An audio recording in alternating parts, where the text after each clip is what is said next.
Hello, আসসালামু আলাইকুম viewers, কেমন আছেন সবাই? আশা করি সবাই ভালো আছেন। সবাইকে সানমুন পিজার লফটে নতুন একটি ভিডিওতে স্বাগত। গতকাল শুক্রবার আমাদের দশম পাল্লা ছিল। গতকালকে ভিডিওটি আসলে আমার মোবাইলের একটু অনাকাঙ্ক্ষিত প্রবলেমের কারণে ভিডিওটা ডিলিট হয়ে যায় বা চলে যায়, তো যার কারণে আমি দশম পাল্লার আপডেটটা দিতে পারি নাই। আলহামদুলিল্লাহ আমার গতকালকে 37 কবুতর থেকে 35 কবুতর ঘর লাগে। 2টি কবুতর গতকালকে মিসিং হয়। আজকে এখন সকাল 10টা বাজতেছে, এখন অব্দি কোনো কবুতর আসে নাই। আমি আশাবাদী যে 2টা কবুতর রয়েছে, আসা পড়ার চান্স আছে। বাকিটা উপরওয়ালার ইচ্ছা।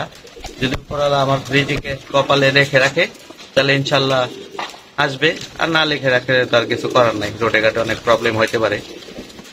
তো সবাই দোয়া করবেন কবুতরগুলোর জন্য। আজকে শনিবার, কবুতরগুলা গোসল দিয়ে দিচ্ছি। আজকে পাল্লা ছিল না, আজকে পাল্লা গ্যাপ দিছি, কারণ যেহেতু দশম পাল্লা মোটামুটি অনেকখানি যাওয়া হয়েছে। তো যেহেতু বলছি এর আগের ভিডিওতেও যে পাল্লা কোথা থেকে দিচ্ছি, কত কিলো দিচ্ছি, এখন কিছুই বলবো না, কারণ এটা হাইড রাখলাম। সামনে হয়তো ভালো কিছু থাকতে পারে কপালে, বা চিন্তা ভাবনা অন্যরকম আছে। তো যদি ওই রকম কিছু কপালে থাকে তা থাকবে, না থাকলে নাই। কিন্তু পাল্লার বিষয়টা এখন হাইড রাখলাম, যেহেতু পাল্লা ঘুরে ঘুরে পাল্লা দিব, সেই উদ্দেশ্যে এটা করা। তো কেউ মনে কিছু নেবেন না। এখন অব্দি আলহামদুলিল্লাহ 35টা কবুতর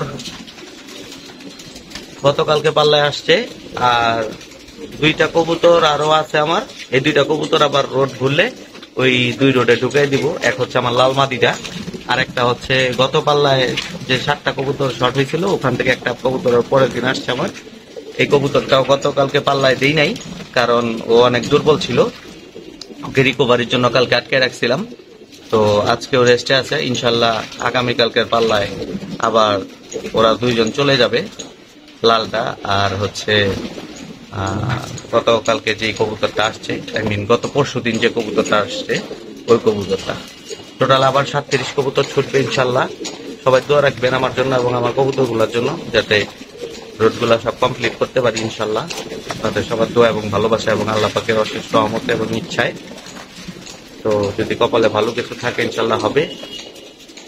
কবুতর রোডে ঘাটে বেরোলে কবুতর শর্ট হবেই। তো আমার এই পর্যন্ত 15টি কবুতর শর্ট হয়েছে আলহামদুলিল্লাহ। এতে কোনো সমস্যা নাই। আমার চাইতে বড় বড় কবুতর বাজদেরও কবুতর শর্ট হয়, আমার চাইতে ছোট ছোট বাজদেরও কবুতর শর্ট হয়। কবুতর উড়াইলে, কবুতর পাল্লা দিলে কবুতর শর্ট হবেই। কেউই বলতে পারবে না যে কবুতর শর্ট হয় না বা হবে না। যেই বলবে সে জিনটা পাকে টুমডুম। তো যাই হোক, এটা কোনো বিষয় না।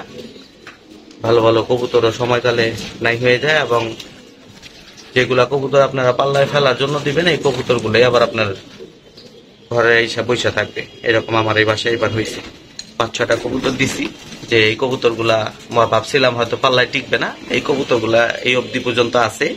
আর যেগুলা ভাবছিলাম থাকবে, ওই কবুতরগুলাই নাই হয়ে গেছে। তো যাক, এটা কোনো ব্যাপার না। আলহামদুলিল্লাহ, আল্লাহ পাক কপালে যা লেখা রাখছে এটাতে শুকরিয়া। তো ভিডিওটি এখানে শেষ করছি। সবাই ভালো থাকবেন, সুস্থ থাকবেন। আসসালামু আলাইকুম এবং 5 ওয়াক্ত নামাজ পড়বেন।